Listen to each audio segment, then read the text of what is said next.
जावळी तालुक्यातील या गावात शेतकऱ्याची 30 लाखांची स्ट्रॉबेरीची रोपं अज्ञातानं जाळली। जावळी तालुक्यातील सायघरला स्ट्रॉबेरी शेताची 30 लाखांची हानी।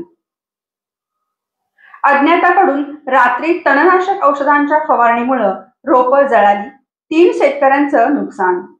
सायघर तालुका जावळी इथे स्ट्रॉबेरी शेताच्या मळ्यात अज्ञातानं रात्रीच्या वेळी तणनाशक औषधाची फवारणी केल्यानं पूर्ण शेतातील स्ट्रॉबेरी रोपं जळून खाक झाली आहेत। यामध्ये 3 शेतकऱ्यांचं सुमारे 26 ते 30 लाखांचं नुकसान झाल्याचा प्राथमिक अंदाज व्यक्त केला जात आहे।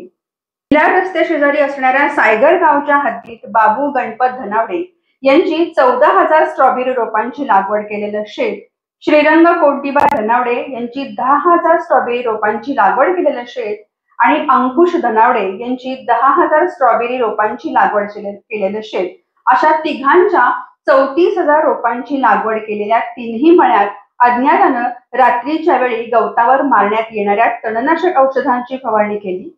यामुळे या 3ही मळ्यातील स्ट्रॉबेरी रोपं जळून खाक झाली आहेत।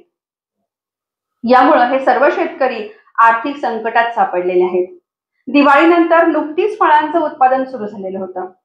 आता कुठे आर्थिक उत्पादन सुरू होणार असतानाच अशा मानवी हल्ल्यानं हे शेतकरी पूर्णपणे कोलमडले आहेत। यामध्ये बाबू गणपत धनावडे यांचे अंदाजे 10 लाख रुपये, श्रीरंग कोंडीबा धनावडे यांचे 8 लाखांचे आणि अंकुश धनावडे यांचे 8 लाखांचे नुकसान झाल्याचा प्राथमिक अंदाज व्यक्त होत आहे। याबाबत या तिघांनी मेढा पोलीस ठाण्यात अज्ञाताविरोधात गुन्हा दाखल केला आहे। अधिक तपास पोलीस करत आहेत। दरम्यान या नुकसानीनं हे शेतकरी आर्थिक विवंचनेत सापडले आहेत। अगोदरच अति पाऊस आणि बदलतं हवामान यामुळे स्ट्रॉबेरी संकटात असताना आता अशा मानवी हल्ल्यानं शेतकरी चिंताग्रस्त झालेले आहेत।